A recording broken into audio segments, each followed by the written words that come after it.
मेरा नाम काव्या है।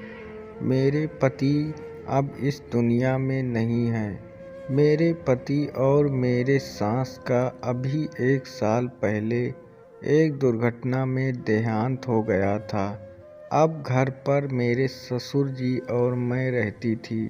ससुर जी का नाम संदीप था। मेरे ससुर जी खेती का काम करते थे और मैं ससुर जी की मदद के लिए खेतों में काम करने जाया करती थी।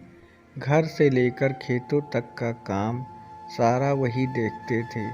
मेरे ससुर काफ़ी मजबूत और मेहनती आदमी थे। मैं अपने दुख से परेशान हमेशा अंदर ही अंदर घुटती रहती थी। कभी कभार मेरे ससुर पूछ बैठते, क्या हुआ बहू, अपने मन को क्यों छोटा कर रही हो?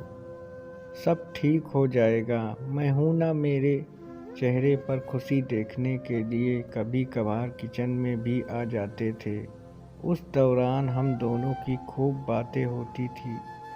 हमारा समय भी कट जाता था और अकेलापन भी महसूस नहीं होता था। ससुर जी मेरे खूब अच्छे से ख्याल रखते थे और मैं जब भी दुखी होती तो मुझे समझाते और दिलासा देते। एक रात मैं अपने कमरे में सो रही थी। उस रात मेरी नींद तब खुली जब मेरे कमरे में 2 लोग थे और तमाम सामान बिखेर रहे थे। मैं यह सब देखकर घबरा गई और ससुर जी को आवाज़ लगाई। बस कुछ ही सेकंड में मेरे ससुर जी मेरे कमरे में आ गए। उनको देखकर वह आदमी मेरे कमरे से भाग गया। शायद वह दोनों चोर थे, घर का सामान चोरी करने आए थे। डर और घबराहट की वजह से मैं ससुर जी को पकड़कर रोने लगी। ससुर जी ने कहा, बहू डरो मत, मैं हूँ ना। मैं काफ़ी घबराई हुई थी।